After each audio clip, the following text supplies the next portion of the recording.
All right. Welcome back, everybody.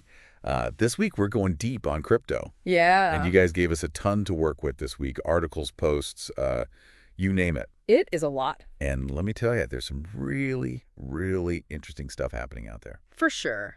So from Trump's, unexpected interest in crypto Right. to Ethereum's big upgrade and the SEC seeming to ease up on some investigations, we've got a lot to cover. It's going to be a busy one. Oh, and plus, we got to explore Solana's just meteoric rise. Yeah, that's been crazy to watch. And this intensifying battle in the stablecoin arena. Like, did you know daily stablecoin transfers could hit $300 billion by the end of the year? Whoa. That's triple what it was just a few months ago. Yeah, it really highlights how quickly things are moving Yeah, in the crypto space, absolutely. Okay, let's start with, I think the news that kind of caught everybody's attention. Yeah. The Trump administration's push to include crypto in the Federal Reserve's strategic reserves. This is big. They're talking Bitcoin, Ethereum, Solana, Cardano, XRP. Yeah. I mean, the big players are all there. Yeah, they're not messing around. This could be huge, right? It's definitely a sign of increasing mainstream acceptance. Yeah. If the U.S. government starts holding crypto as part of its reserves, I think it lends a whole new level of legitimacy Yeah. to the space. Think about it. It's institutions, investors who might have been hesitant before, could see this as a green light to start getting Oh, involved. for sure. For sure. It's interesting, though, that they're looking at such a diverse basket of coins, too. Right. It's not just Bitcoin anymore. Exactly. And you have to remember, we also have the White House Crypto Summit coming up on March 7th. That's right. So this whole, move to include crypto in the reserves could be a major talking point there. Oh, absolutely. It'll be fascinating to see how the regulatory landscape might shift as a result of all this. Yeah, yeah. Okay, so you mentioned Ethereum earlier. Yeah. They just completed their Pectra upgrade on March 5th, and it seems like everybody's talking about it. It's a big one. Can you break down for us why this upgrade is so important?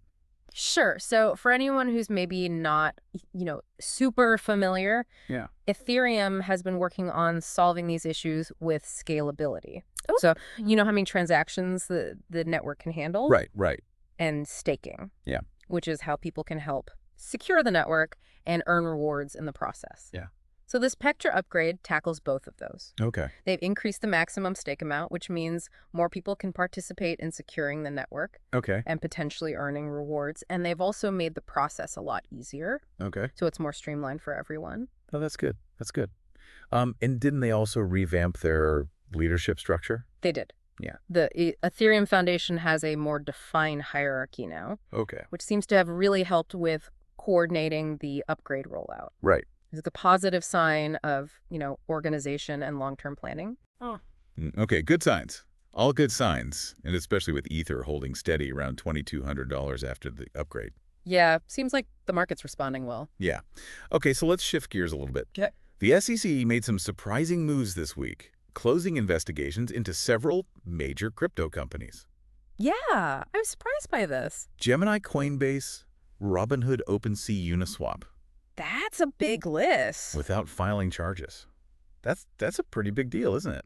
It is. It could be seen as a really big win for Yeah. the crypto industry because, these investigations have been hanging over the heads of these companies for a while, Right. creating a lot of uncertainty and potentially even hindering innovation. Oh, yeah, for sure. So now that the investigations are closed, they have a lot more breathing room to operate and develop, new products and services. Right, right.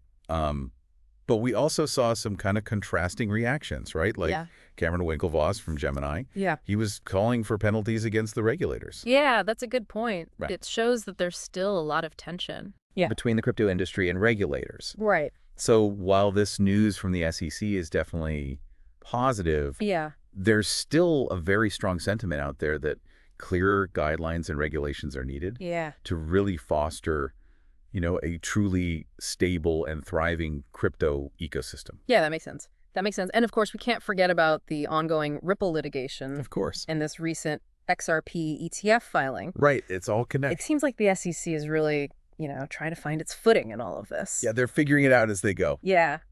Okay, before we move on, though, Okay. there's another big story we got to talk about. Yeah. Solana. Solana. I feel like Solana is just everywhere these days. It is. Huge amounts of SOL are being moved around. Yeah, hundreds of millions of dollars worth. The Solana-based decentralized exchange Radium is reportedly outperforming Uniswap in terms of trading volume. Which is crazy. And the DTCC is even looking into Solana ETFs. Like, wow. what is driving all this activity? Well, I think Solana has really gained a lot of traction because of its speed and low transaction fees, Okay. which has made it a popular choice for developers who are building decentralized applications. Right. And this recent surge in activity, like those huge SOL transfers you mentioned, suggests growing confidence in Solana's potential. Yeah.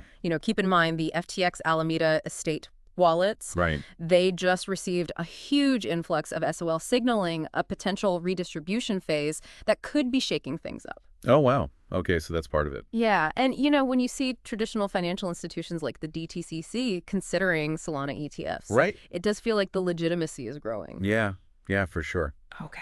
Okay, well, speaking of big players, let's talk about the stablecoin landscape. Okay. Because it feels like the battle between Tether and Circle is heating up. Okay, for sure. Binance just announced they're going to be delisting certain stablecoins for EEA users. Right. So what does this mean for, like, the average crypto user out there? Well, I think it signals a shift towards a more regulated stablecoin market, particularly in Europe. But Binance's decision to delist stablecoins that don't comply with MiCA, which are these upcoming European regulations for crypto assets, right. It puts pressure on stablecoin issuers like Tether to adapt to meet those standards. So it's not just about, like, which stablecoin is the most popular anymore. It's also about which ones can navigate this evolving regulatory landscape. Absolutely. And this is becoming, increasingly important as stablecoins play a larger role in the global financial system. Yeah. I mean, remember, daily stablecoin transfers are expected to reach $300 billion by the end of the year. Yeah, that's a lot. That's a huge amount of value being moved around using these digital assets. It's mind-boggling. Okay, so we've covered a lot of ground here. We have. Government involvement, platform upgrades, market moves, regulatory shifts. It's clear that the crypto world is anything but static. It's a constantly evolving space, and that's what makes it so fascinating. Yeah, and on that note, I think we're going to wrap up here, but we want to hear from you, the listener. Yeah, we think. Given everything we've talked about, what's your take on the future of crypto? Are we headed for widespread adoption? Or another, wild boom and bust cycle? Something to think about. Yeah, as we watch these trends unfold. It's going to be an interesting year. Thanks for joining us. We'll see you next time. See you, bye. Bye.